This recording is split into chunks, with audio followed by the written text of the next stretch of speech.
brings you here sa event natin ngayong araw na to? Di ka marunong magbilyar? Hindi. Actually, gusto ko matuto. And kaya ako nandito para isupport si Sandro.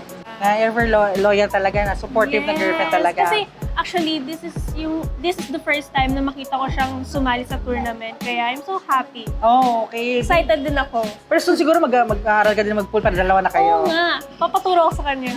Maganda yan. Pero ano yung bukod dito? Ano yung, syempre artista ka, and kabataan, youth. Ano yung pinaka-advocacy mo ngayon sa social media? Alam mo naman ang mga tao, mahilig sa social media, ganyan. Ikaw, anong vision mo? Ako gusto ko magkaroon ako ng advocacy na i-lessen yung pagbabash sa personal life ng tao. Okay. And, yeah, yun yung gusto kong... Bakit doon ka pumunta? May ano pinakamalupit mong bash na natanggap? Kasi as an artist, parang normal lang nakakatanggap ng parang hate. Okay. Minsan parang constructive criticism. Minsan nakaka-hurt talaga siya eh.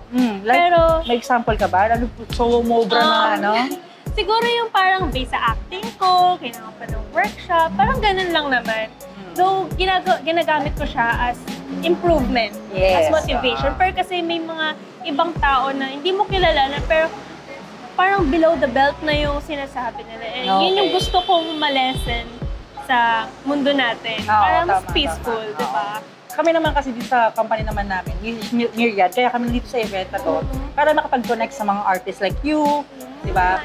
Beauty products naman yun sa amin. I'm hoping na magiging magkaroon tayo ng projects soon, collaboration, and kami mag-supply sa inyo ng mga beauty products, di ba ganyan. Why not? Nice. Di ba? Ang kagandahan naman kasi dito is yung event na ginawa ni Sir Rendon today, pinagsama-sama niya yung mga vloggers with a very good intentions na karoon na advocacy talaga.